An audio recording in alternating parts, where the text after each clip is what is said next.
by the time I'm writing, I have the image in my head that I try to then translate. And it's hard because I have sometimes these great scenes where it just doesn't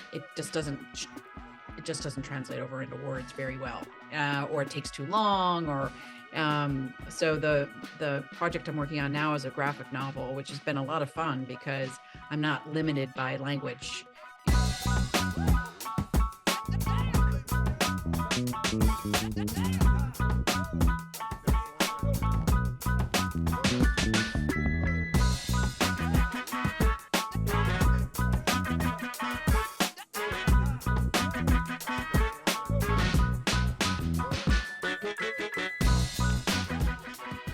Welcome to Adulting on the Spectrum. In this podcast, we want to highlight the real voices of autistic adults, not just inspirational stories, but people like us talking about their day-to-day life. Basically, we want to give a voice to a variety of autistic people.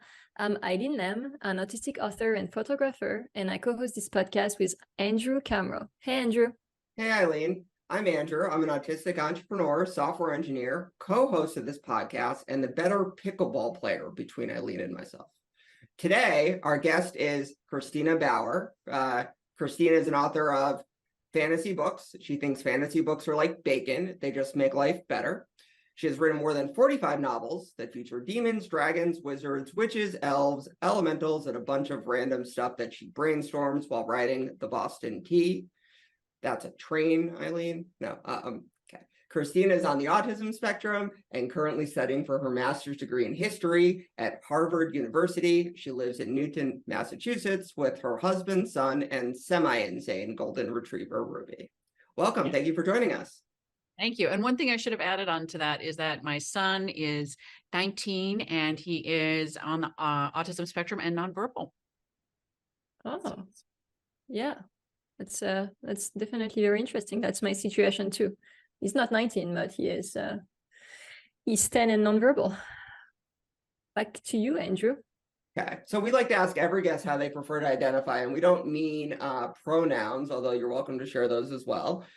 We mean autistic, on the spectrum, person with autism, Asperger's. Do you have a preference? Not having a preference is also an option. That's a great question, and I appreciate you ask it. So, because I know a lot of people who are in my sort of situation where we don't appear different right away, like to be called an autistic woman.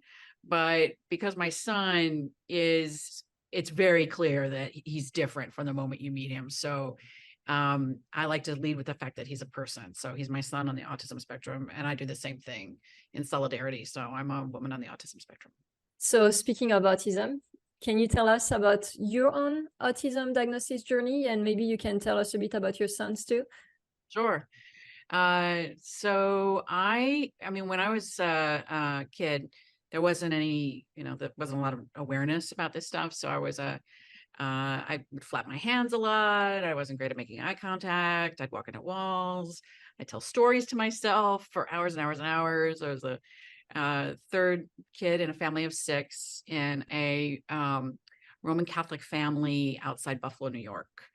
And I loved telling my stories, and I would just get bored during school and stand up and start telling my stories in the middle of class. And at first grade, Sister Virginia decided that this was not cool. So she sent me over to a priest who, in that day and age, that was what you did to have my IQ tested and see if I needed to go into kind of an institutionalized setting, which was a thing that you could do then. And he was my first fan. I told him my stories for like 45 minutes, and he told Sister Virginia, you have to let this girl tell her stories. So she had to set aside 5 minutes for me at the end of every school day where I could tell my latest story. And I learned how to fit in. I think a lot of people from my era and even today. So, the way I try to describe it is like, you're around neurotypical people and they're like, isn't it so terrible when you're riding the roller coaster at the amusement park and there's nobody sitting next to you? And as an autistic person, you're like, you're in a roller coaster in an amusement park? Like, why are you there? What are you doing? Why do you want people with you? Like, there's this whole kind of structure and understanding that neurotypical folks have about how the world works. That's just like not there. It's a gift and a curse, you know? So So, I'm going to interrupt you with something yeah. that reminded me just so off top. So one of my favorite instances of that, because it was so like obvious, like after the fact, is I had a former employee who was we were very much friends too, and like how I rag on Eileen, right? Yes.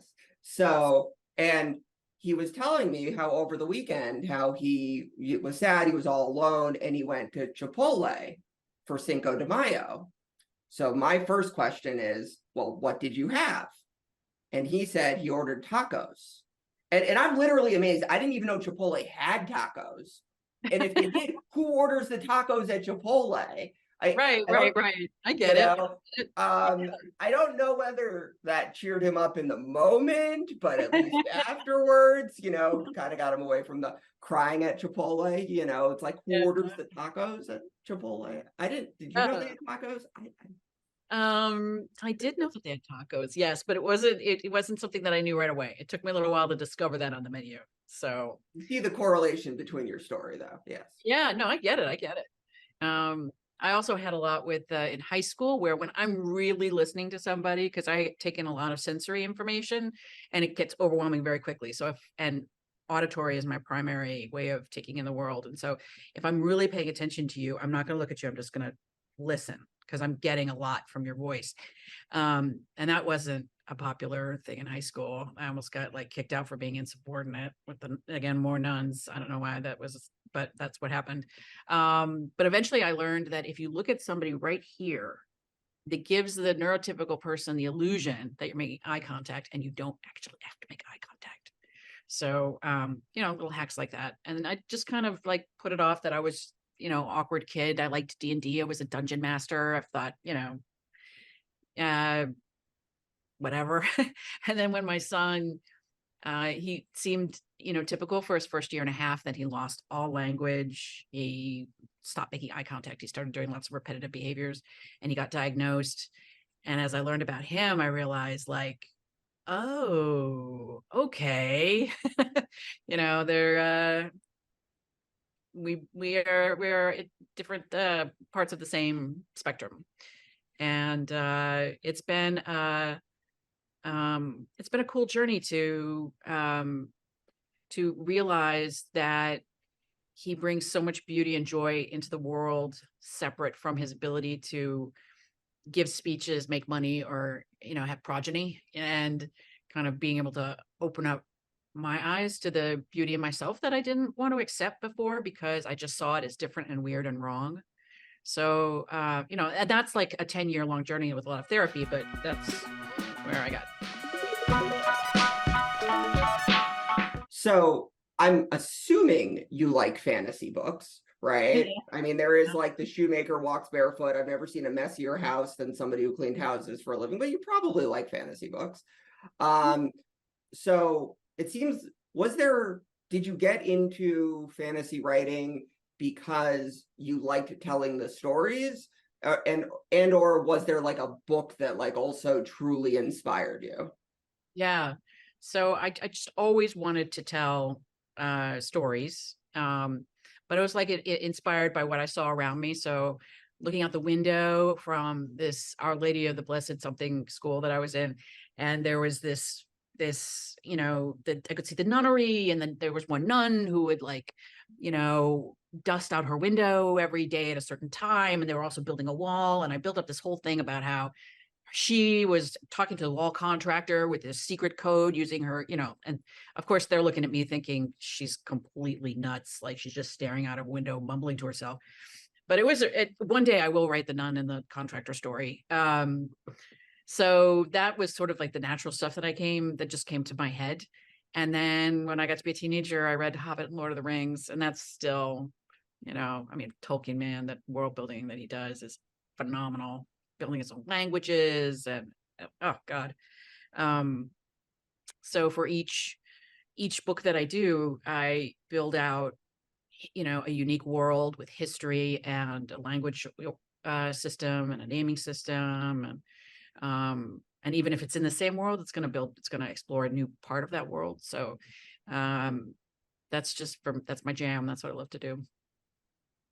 So when you're developing the characters, do they come first or do the story come first? It's more like a word sculpture. So I'll start with like an idea for a character, and then like the book I'm working on now, they're twins. So the idea was, I really want a Star Wars story, and they're not making any right now, so I'm going to write my own version, but put it in fantasy. And then I was like, I always wanted to have Luke and Leia in the story from the beginning, be pals, and go running around doing stuff together and having fun. So Eileen has never seen Star Wars. I make fun of her for this constantly. So Now's not a good time to start into it though, because you can't even get the original releases. You know, that the original movie theatrical release was just amazing. But anyway, yeah. So they're these two brother and sister characters, Luke and Leia, in Star Wars, and they're separated, and they're, you know, raised different planets and stuff. So I wanted them to be together. So all of a sudden, like watching all this, I don't know if you've been following, but there's been lots of new Star Wars content, and you know, as a fantasy person, I'm like, I want my space wizards to space wizard, stop it, and I want Luke and Leia back, or at least their kids running around. Like, so finally, I got so mad, I'm like, I'm writing this freaking book, and then it got other things come in, and then but the basic thing of like the twins and that they're on an adventure stays the same, but stuff changes along the way as I kind of figure out different parts of the world, and there's a lot of testing things out. So for each piece of a world that stays, there are probably about 10 things that I like, you know, try out. Maybe they're wizards, no, maybe they're this, no, like, you know, and toss away until just sort of like something inside me says, oh, that's it, keep going. Stereotypically, many with autism are very visual. That's I would say probably more Temple Grandin, you know, The Good Doctor, how they show very visual. I think Eileen, you're very visual. I'm the complete opposite. I can't visualize literally anything. I have aphantasia. So I'm just curious, are you visual, not visual, somewhere in between? I would imagine very visual. And if so, how has that helped your writing? So the test that I was given when I was a kid, I'll give it to you both now, is you're in a boat on a lake and it's a beautiful summer day. What's the first thing you notice? I'll go with you, Eileen. Summer day on a lake, the first thing I noticed, probably the sea, the ocean, or the lake, I guess. So what about it? How blue and big it is. Huh? So for me, I notice the sound of the water lapping against the side of the boat. So you hear it, you don't see it. Right. For me, then I'll see it. And then the last thing I'll feel is the motion. So I go auditory, visual, kinesthetic. That's how my brain processes information. So the way I first described it was, it's like reading a book, but then if people are very visual, that apparently doesn't help. I know that I know exactly as much as you've described, right? I know that there's water. I wouldn't think about the color of anything until you asked the question. So very similarly, there's an aphantasia question, which is think of a horse. Little simpler, but same concept, right? Yeah. And it's, you know, the person, you know, very visual probably thinks of, and I'm looking at a picture, that's how I know, you know, a horse in a field, maybe there's a saddle, maybe there isn't, there's a color of a horse. I know a horse exists, right? Like but I wouldn't put any, it's just black. So there's a kind of Buddhist meditation where they it's called like clear mind. And one of which I tried for a little while, and then I just couldn't keep quiet that long. But one of the things that my whatever teacher did is that like when you're least expected, they just clap in your face, and there's this moment where you're just completely clear mind. And when you were talking about it, that's what it sounded to me like. There's this you're in the moment and not necessarily.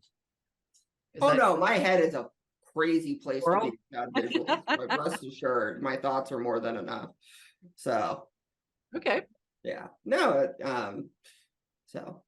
So do you guys, well, I guess that doesn't apply to you, Andrew, but like, when you asked the Me. question, I was thinking about like a specific lake I went to that's in France. And then as soon as I started like talking about like the blue lake, I could like remember like memories and see like people and then the sky and like the ice cream shop over there and memories like just with like one scene. But like it just must be like so depressing to be like you, Andrew. I just can't My imagine like thought seeing was, black. I think my thought was, am I on a boat? Did you say you're on a boat, or was that an assumption that I was on a boat? You're on a boat, you're in Okay. a boat on a lake, and it's a summer day. So there's no descriptors. It should Yeah, no, I or just something. Interesting. literally just what you told me is what I think. So, or what it's black. So, So how do you read a book then? Like, with vowels and consonants, and you put the words together like left to what does your right. brain do? Unless I'm reading Hebrew, then it's right to left. I just don't even understand like how like you read a book. How do you even let your mind like take you there if you can't see it? How does your brain process what you're reading? It just doesn't make sense to me. Well, every different, not less, Eileen. No, I think that's why too.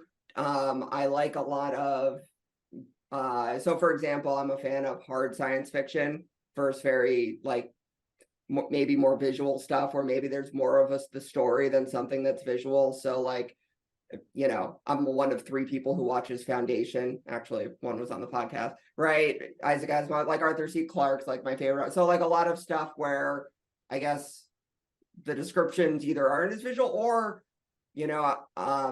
sometimes if there's a very, very visual author who also describes so much, what I think, some people might say, like, I think people said like either like Stephen King or Neil Gaiman, or both, like they both like probably describe too much, right?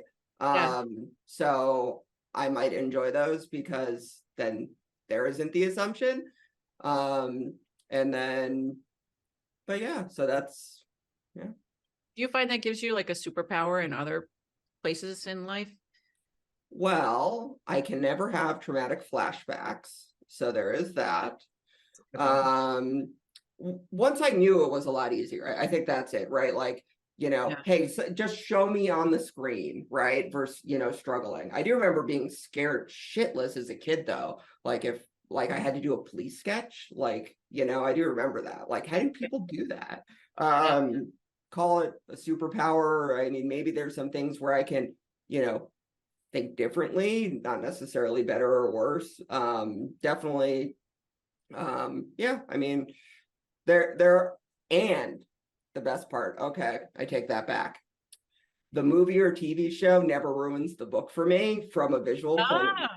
Story-wise, yes, they can screw it up, but like I am way less likely to be annoyed that a book ruin, or that the right, because there was nothing in my head before, so I appreciate it. Yeah. I would think too that with software, because I used to work in software before I became an author full time, that it would be very helpful to be focused on what is in front of you versus getting off on like, oh my gosh, what if, we rewrote this in C# and then I did this object and blah, blah, blah, blah, blah, like, like just the fact spam kind of thing. So back to your original question, I do start with, I do have by the time I'm writing, I have the image in my head that I try to then translate. And it's hard because I have sometimes these great scenes where it just doesn't translate over into words very well, or it takes too long, or so the project I'm working on now is a graphic novel, which has been a lot of fun because I'm not limited by language, and I can so it's a different way of telling the story, but a lot of the stuff comes from an underlying sort of feeling and understanding of how people relationships work and people's minds work. It's something that I've definitely interested in because, you know, having that feeling of walking in the room and everybody is in on some secret that you don't know, you know, like, oh crap, it's, you know, a classic example. Oh crap, I was invited to a Easter event with a friend of mine, and I missed the memo that I'm supposed to wear a pastel color. Like, who tells you these things? Where am I supposed to find this stuff out? I'm in black with black leather boots, and everybody else is a little, like, at that moment, I know, okay, I missed something somewhere, but there you go. Long answer.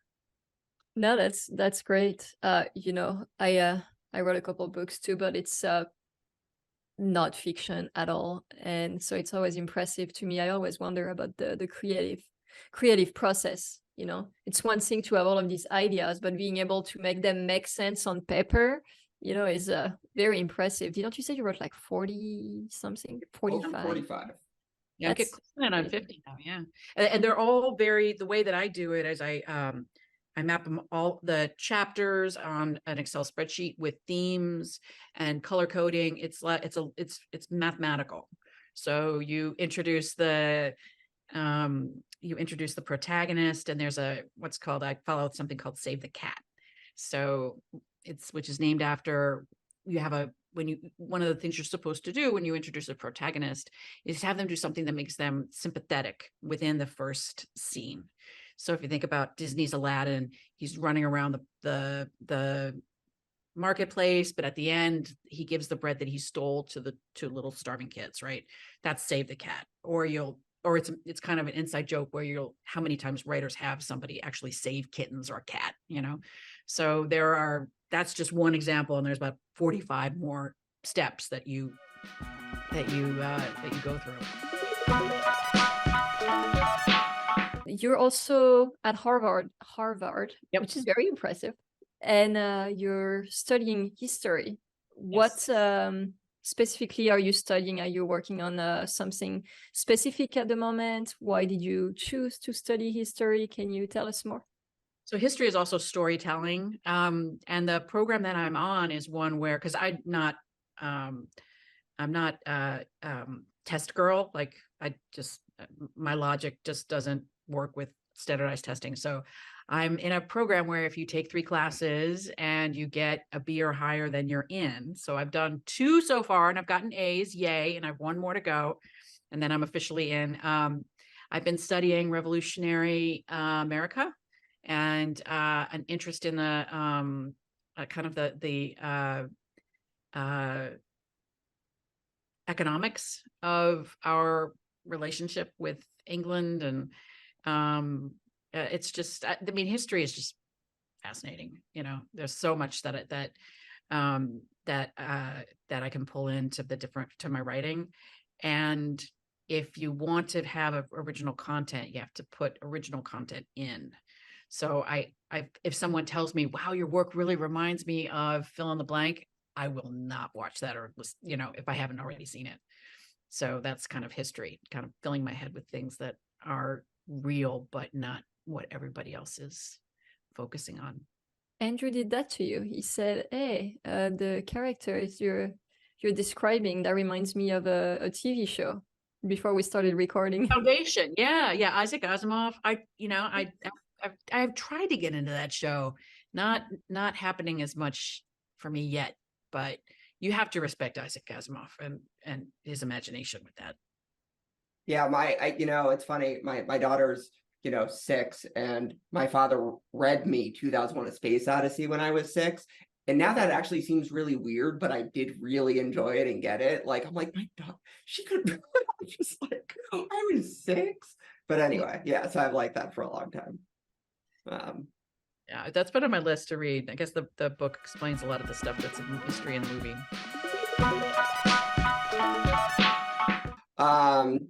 So you also mentioned that you are a very auditory person. Mm-hmm. Are your books audiobooks? Do you like audiobooks?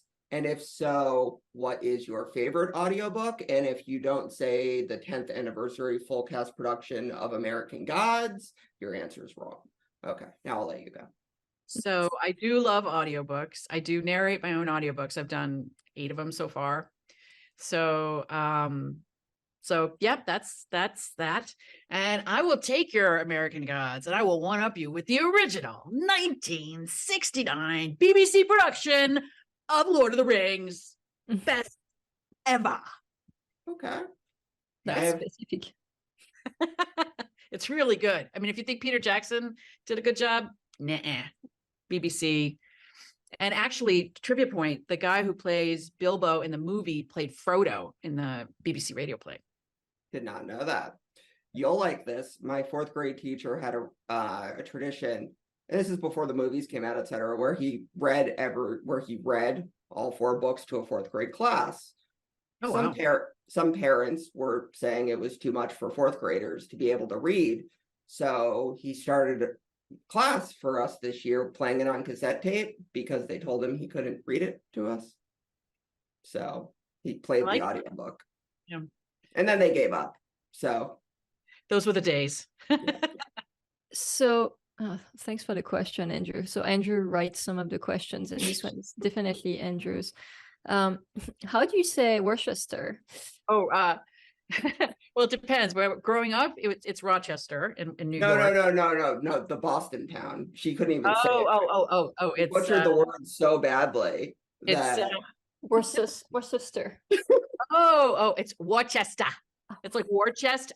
Worchester. Worcester. Yeah. It's hard to do a Boston accent unless you're from the area, though. It's hard to pull it off. Do you think there are any funny nuances in writing, like not just internationally, but like even like regionally? Like, can you notice these things? Let's see. You know, the thing with writing that I think I can answer is that when you get into almost any, business, there's what I call the 80-20 rule, where 80% of your customers, 80% of your business comes from 20% of your customers. So when writing ebooks, which is what I do, that 20% are ravenous, read a book or maybe even 2 a day, folks. And they get to where there's very specific areas of interest. It's kind of like a neurotypical hyper-focus thing, where some people will only read Regency romance, which is a specific period of time, or hot Navy SEALs, bear shifters. That was one I went through, a bear shifter period, like aliens, so it's not from the so people get kind of united in our community, not necessarily from where they come from, but from these very specific sort of niches and fantasy that they focus on. And being an autism parent and writing is a totally valid, rich area that that has lots of avid readers and writers in there as well. What are your thoughts about AI in terms of writing? Language learning modules. I kind of, in general, just hate how everybody's calling everything AI. But, for content creators specifically, not just writers, but artists, seems like there's a lot of opportunity. There's a lot of new territory. I assume you have thoughts. And if so, what are they? So before, when I was in technology, I founded my own AI software company, and I co-wrote a patent with Dr. Constantine Papageorgiou from the MIT Artificial Intelligence Lab. So the current GPT and similar writing modules are best trained by long form writing. So they scrape up a lot of stuff from the web, but long form writing is how those algorithms are best able to mimic speech. And as it turns out, the best way to mimic speech in long form writing are romance novels. I am not kidding you. So if you look, the ChatGPT folks, which they could get away with because at the time they were a research, whatever, not a commercial operation. They downloaded from a vendor called Smashwords. They downloaded 300,000 books from their collection. And that is the machine learning book corpus that all these AI writing systems use. And they made the decision to not compensate any of the authors that are in that corpus. So I'm pretty sure my stuff is in there, because if I ask it to write a chapter about one of my books, it comes up with the character names and all that stuff. So so there's the first issue, which is it's not ethical to take people's work and not even pay them like $4.99 or whatever for your book and put it into a machine corpus and make billions of dollars over it over what will be, years and years to come. So first of all, that's scummy, and that should not be allowed. And they know exactly who they stole from, because you prioritize certain sentences higher based on what the system sees as success is. It keeps the conversation going.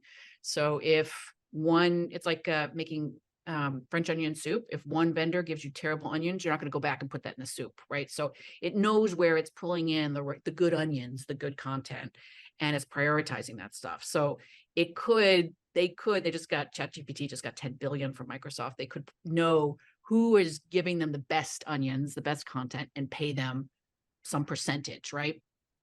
And that's one thing that's being fought out in the courts.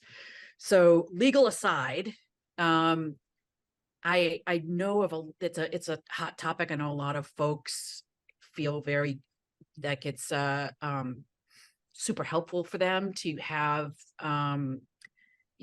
AI draft out books for them. For me as a creator, the idea of the way the system works under the hood is that it's not intelligent.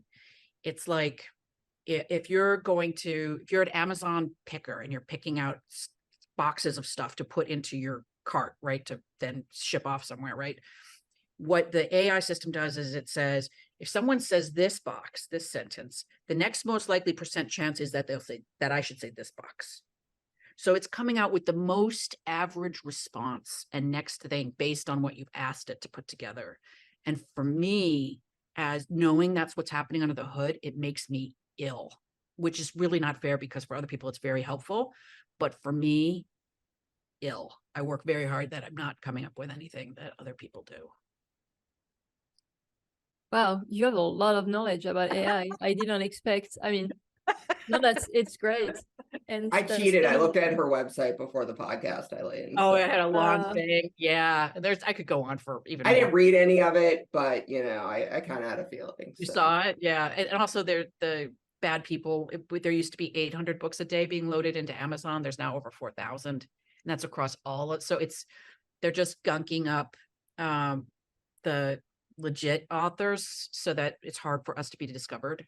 I can't remember the name of something that came out that's like injecting like copyright infringing material into stuff. So then I thought that was also pretty amusing. Yeah, Jane Friedman, she's an author who someone, she writes like how to write books, and someone just put out a whole bunch of how to write books. Write me 5 how to write books, like Jane Friedman does, post them on Amazon, and it got attached to her author page before she figured out what was happening. So I have faith in Amazon. They're very sneaky. They'll figure out how to shut this stuff down. But for now, it's really frustrating. It's like this, and also as a creative, to think of people seeing, this is like a get rich quick scheme. It's just, again, foul. Well, we're on to our last question. Do you have any autistic characters in your books, and are they canon or just threats? Why or why not? So my most out autistic, I don't call her that, but it's my science fiction series, and her name is Mamie Archer, and she writes code, and I just had a lot of fun with her picking apart other people's code and all. It's just she was somebody that I kind of let the autism flag fly. And although I didn't, call it out as such, and it's been neat to see that people from all different backgrounds enjoy that series. Although just because it is science fiction, it does kind of have a limited appeal. Hey. More focused. I have a short story coming out next year in the science fiction magazine, one of them. So I'm not giving up on that. By the way, did you write all your books? Did you self-publish all of your books, or did you go through a publisher? I self-published them all, and I have just now recently signed with an agent, and so I'm going to be going back to the man soon. So we'll see. Nice. Good luck. It's such an exhausting process. It's one of these things where, like, working again, like being in your kind of your autism bubble, where and working with my agent, she's like, this is so great because the book that I'm doing is going to be the graphic novel fantasy, and the artist that I found is also a woman, and she's like, we're going to be she's like, I can't wait to pitch a fantasy book written by a woman and illustrated by a woman. And I was like, oh, is that a thing? Is that like a thing that people don't do a lot? And so then I started Googling. I'm like, oh crap. How have I been doing this for so long? And I had no idea there's this huge, where are the hardcore fantasy sci-fi women writers out there? Okay. Now I know. Writing fan fiction. They are writing fan fiction. Yeah. So yeah, more people should approach the agents of the world. Before I ask you the quick fire questions, you want to tell people like a little bit like where they can find you on social media, if at all, and any of like your books, anything you want to promote, like free for all. Oh, thank you. So you can find my books at ChristinaBauerAuthor.com, and there are links there to my audiobooks. I've got TikTok and Instagram and Facebook, and I love connecting with readers. And come check it out. I try to consistently do odd things that people might find interesting. I like that. That's my favorite thing, right? Very good at it, Andrew. Weird things. Okay, I'm going to ask you the quick fire questions. It's going to be 5 questions that you tell me the first answer that comes to your mind. Okay. Ready? Ready. Favorite animal? Golden retriever. Favorite book, 2 TV show, movie adaptation? I'm going to go with Edith Hamilton's Mythology to, oh crap, it went right to a movie, didn't it? Which was Clash of the Titans. Although, okay. Booked TV show. Or movie. Yeah, okay. We'll stick with Edith Hamilton, Mythology, and Clash of the Titans. Is there another place you love to brainstorm other than the tea? Driving is that's a good place to have good flow when I'm alone in the car. So transportation of all kinds. Yeah, transportation all around, yeah. And in Starbucks with coffee. If I give myself a mocha and a corner and my headphones, things happen. Favorite movie? I'll go with Casablanca. Andrew, I've seen it. Favorite audiobook? I'll go with the Harry Potter read by Jim Dale. And the last question, which I guess we did 6 quickfire questions today. Favorite fantasy TV show? Say fantasy again, Eileen. Fantasy.